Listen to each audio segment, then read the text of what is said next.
Praise the lord. ఈరోజు దేవుడు మనతో మాట్లాడుతున్న వాక్యము వాగ్దానము యెషయా గ్రంథము 53వ అధ్యాయము 5వ వచనము. మన అతిక్రమములను బట్టి అతడు గాయపరచబడను, మన దోషములను బట్టి నలగగొట్టబడను, మన సమాధానార్థమైన శిక్ష అతని మీద పడను, అతడు పొందిన దెబ్బల చేత మనకు స్వస్థత కలుగుచున్నది. హల్లెలూయా. ఎంత మంచి వాక్యం ద్వారా దేవుడు మనతో మాట్లాడుతున్నారు చూడండి. మన అతిక్రమములను బట్టి, మన పాపములను బట్టి, మన రోగములను బట్టి, మన శాపములను బట్టి, మన దరిద్రతను బట్టి మన దేవుడు యేసయ్య నలగగొట్టుకున్నాడు. ఇక్కడ మనము ఒక వచనాన్ని అండర్లైన్ చేసుకుందాం.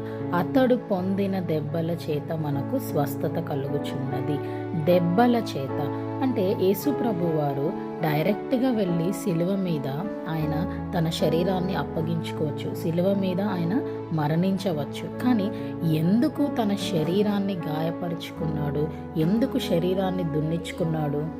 ప్రతి ఒక్క కొరడా దెబ్బ వీపు మీద నుంచి ఇలా లాగినప్పుడు, లోపల మాంసంలో నుంచి తీసినప్పుడు ఎంత నొప్పి, ఎంత బాధ ఉంటుంది.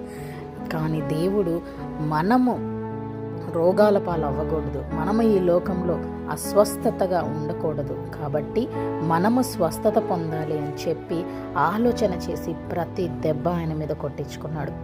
మనకి స్వస్థత, మనకి విడుదల రావడం కోసము ఆయన తన శరీరాన్ని అంతగనంగా గాయపరుచుకున్న శరీరం ద్వారా మనకి విడుదల రావాలి అని మనము ఈరోజు ఆయన ప్రతి దెబ్బను మనము రిసీవ్ చేసుకుంటున్నామా, పొందుకుంటున్నామా, విశ్వాసంలో ఎదుగుతున్నామా, మన పాపం నుండి మనం విడిపించబడుతున్నాము అని నమ్మి ఆయన యందు విశ్వాసం ఉంచి ఖచ్చితంగా మనము విడుదల పొందుకుందాం. May the Lord bless you and give you